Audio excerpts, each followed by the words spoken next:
So, Okay. Is it? Yeah. And Is it? Yeah. So Bacchus Marsh in Victoria. Yeah, is possibly Wine Marsh. Or God of Wine Marsh. I don't know. I That's don't want to cool. get That's too a good wrapped speedway up in there. that. All right. But and Ross, who runs that place, does an amazing job. They do basically microbrewery or like small batches, and he makes over 100 styles a year of different types of beer. He makes things called like jam donut.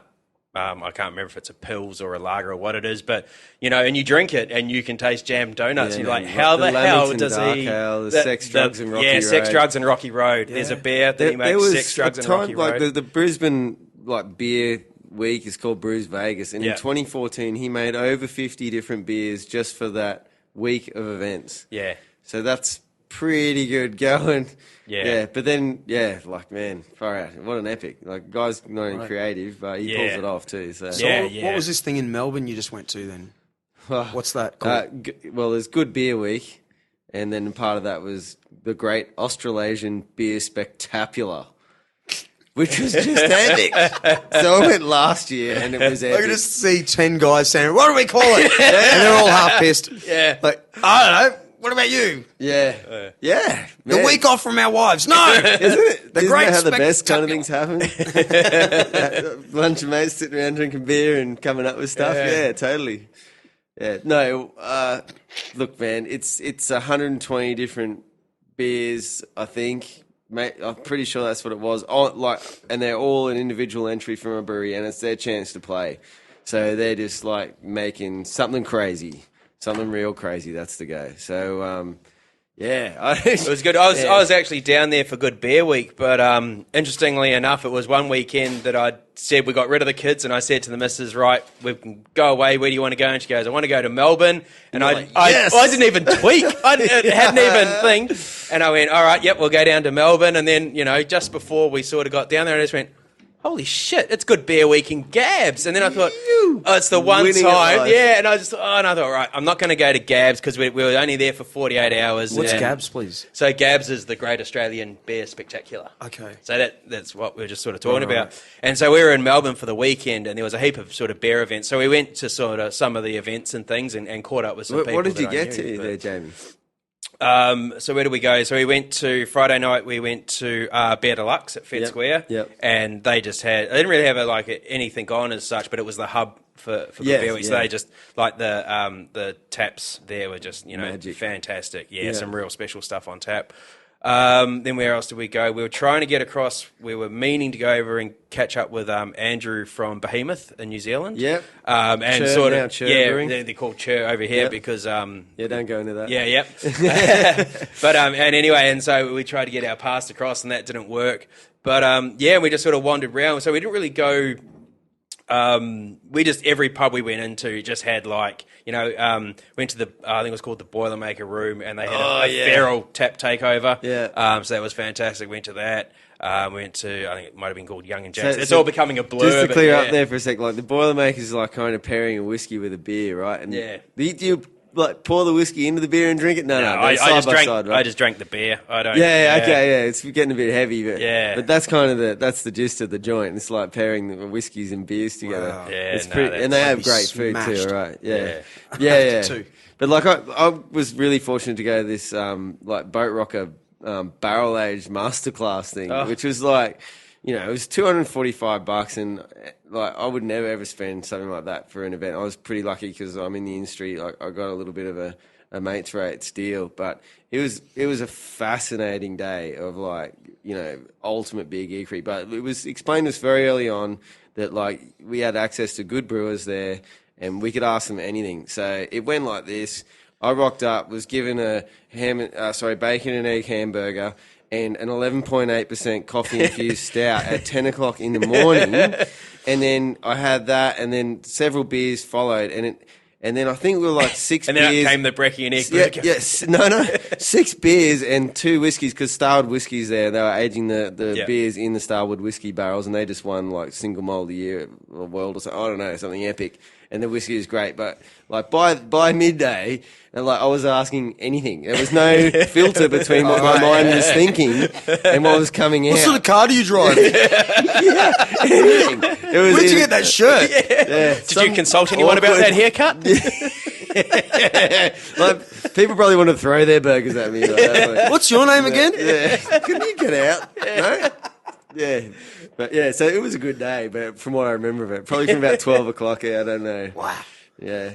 But, so let me tell you, ask, are the people that are running the thing, are they sober? Well, I can't remember. I remember working in a pub. Worked a pub on the Gold Coast for almost a year. And the day I started working there, like, you want a beer? I'm like, okay, really? So again, it was gold, so it was sort of mid-strength, but it was just like every day I'd go there and start drinking schooners of gold, like it was my water. Yeah. And you start to get rocked, and the chef is, I'm serving him beers, he's drinking VB, so he's getting well pissed. Yep. And I'm still on the level sort of thing. And then all of a sudden, after a couple of months, one of the bosses went, "That's it," because the chef was leaving all the food out, and it was just getting loose. Yeah, I think so, man. I mean, again, it comes back to that quality assurance thing, doesn't it? Like, Maybe that's why there's a fair bit of hops in it. What's this called again? It's Louisiana Voodoo Queen. That's the best label. See, I would aside myself with good labels. Well, that's one thing about the craft industry is they do amazing art on their beer. Yeah, and the competition's rife for that. Like, I mean, it's not just about the art. I mean, it's obviously like a marketing thing. Like, when you look at a shelf of a heap of different beer, the label is going to be the one that catches your eye is going to be the one you're going to want to look at and hopefully buy. So yeah, there's a lot of business in behind and that little tribal person inside of you. That's me. Yeah. That's my beer. I love that. Hey, Bazza, yes, that's my beer. Love it. Yep. Okay, well, look, I've just poured you guys some... All right, crack that open. It's just pure blonde, right? Someone actually gave me a carton of this stuff. Mate, that's a win. The best beer is a free beer. But I want to ask you guys... Yeah, it's been a long time. It has been a while. It's probably a twisty. If you were to go if you go to a Dan Murphy's or some sort of... I don't, mate, you guys actually... I don't know if you can answer this. I have a What do crack. you drink? Like, what's the normal thing? Like what I'm going to drink all the time? Like what's my base thing? Dude, look, I got homebrew taps, man. Like I just kind of just default to drinking off them, and like I'll make that kind of that weedy pale ale. Why? That weedy pale ale, yeah. You're right. Yeah. But okay, if I was going to go out, so if I'm going to go out, it'd be like some sort of pale ale, man, more or less. And it's maybe Windjammer. I really like Green Beacon make this Windjammer IPA, and they got Crossnot Colch and like they're just easily accessible beers. I mean, here on the Gold Coast, I like the Bolter XPA in the can. It's like you can just grab it and smash it. Like probably it's in a tin, so you can have it on the beach. Happy days, you know. I don't really overthink it. I just walk in, and my first thing is, have I had these beers before? If not, then I'll default to a go-to sort of thing. Okay. Yeah, that's definitely not a major. Do you call them labels? A major label? Or, I just don't do it anymore, man. Yeah, I just genuinely don't. I don't know why. There's no if I'm in that position, like a BWS is the only thing around. This happened like probably 6 months ago. I went into one and they had Little Creatures Bright Ale. And I grabbed that, and I hadn't had it in that long, and I was just drinking it out of the stubby, and it was just amazing. Yeah. So that'd be it probably. Little Creatures, I'd stick with. Do you know their story? Did they start small? And... Yeah, absolutely. Yeah. So they Where are they from? went WA. Okay. And then got taken over by Lion Nathan, I think. So. But that's sort of, I guess that's the goal, kind of, for a lot of the guys. I mean, who doesn't go into business, I guess, to be brought out or to expand the business at some point? And I mean, certainly that's not all craft beers or anybody's sort of business plan. Like there's a couple of companies that were sort of pseudo bought out by a bigger company, and once they got bigger and got the shares, they bought their shares back and sort of bought themselves back, so they went back to being their own entity. And some people or some companies will sort of never sell out, but as much as you want to say it's craft or it's micro or whatever it is, I mean, what's the reason you go into business? You go into business because you love something, but you also go into business to turn a profit. You can't... and succeed, you make it go forward every day. That's exactly right. Yeah. I mean, you can't look at an industry and be critical of someone for growing. You can't be critical of a business for growing. Without mentioning any names, there's certainly some that have started with an ethos that's had to change as a result of their success. Yeah, and you can't, like you're saying, Jamie, I 100% agree. You can't blame them for changing. I mean, as the structure of your company or business changes, then you have to go with the flow, don't you? Yeah, I mean, if people want your beer, what are you going to do? Make it taste bad so you can stay No. smaller?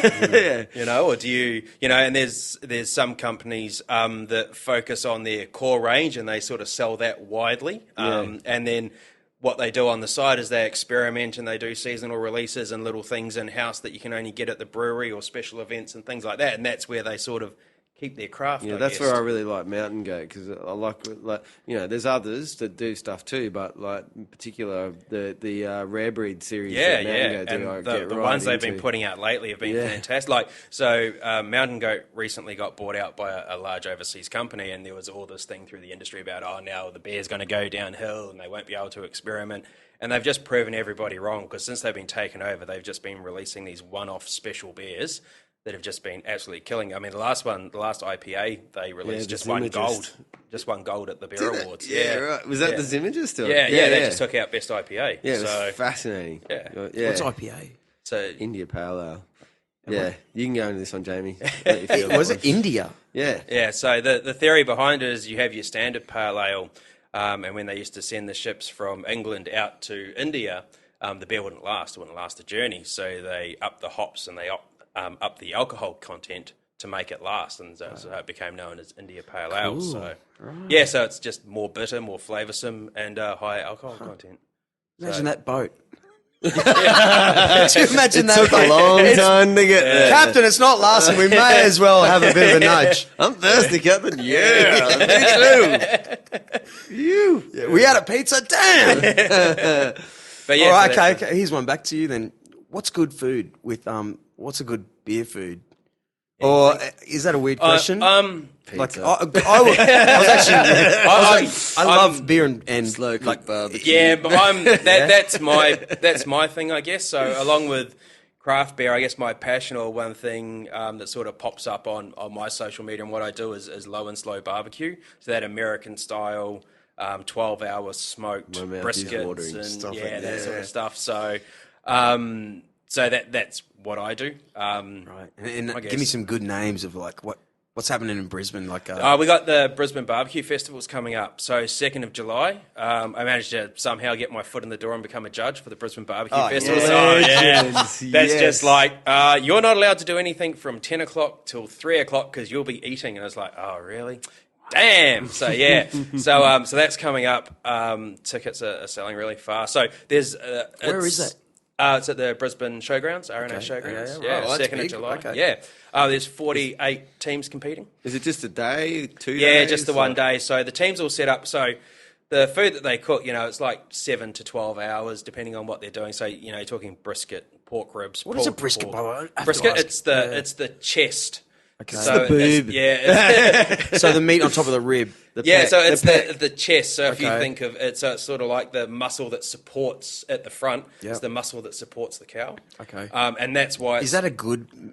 Yeah. So because I always listen to these American shows and they're always talking about good brisket. Brisket. Yeah. We so don't say it. tough, What do we say here then? It's brisket. We know it as brisket, but we just don't use it as a cut. It's like a secondary cut that we don't use. But because it's like being that muscle, I mean, it's going to be reasonably functional for the animal. Like it's going to be a tough. It's tough. So And what you need to do, that's why you or something. Slow cooking it for 12 hours breaks down all the connective tissue, and basically it just turns to water, and just I see. pulls apart when you're finished. Right. So they're a culture of maybe a waste sort of style, not a waste, wrong word, but but like secondary cuts. Yeah, it's not the rump. It's so they're known as get the best out cuts. of this meat. Yeah, and that's like what pastrami's made of. So if you look at back to old sort of in America with Jews and the Jewish and things, and they make everyone heard of Kratz's Deli in New York. It's a really famous deli for their pastrami. And that came about from secondary cuts, and how do we live off secondary cuts and cheap cuts of meat? And, they brine it, and then they smoke it, and they add all sorts of things to it and make pastrami out of it. And it's that slow cooking and things like that. So, from necessity comes something great. Yeah, exactly. Necessity drives creation. Yeah. What do Aussies do? I have got a funny thing. Kanga bangers. I had a kangaroo burger down at Crumb and Rockpools cafe. I've never had a good, never had good brew. I've had good crock. Glenn's doing them, I've had good crock, but no, I haven't had any good brew.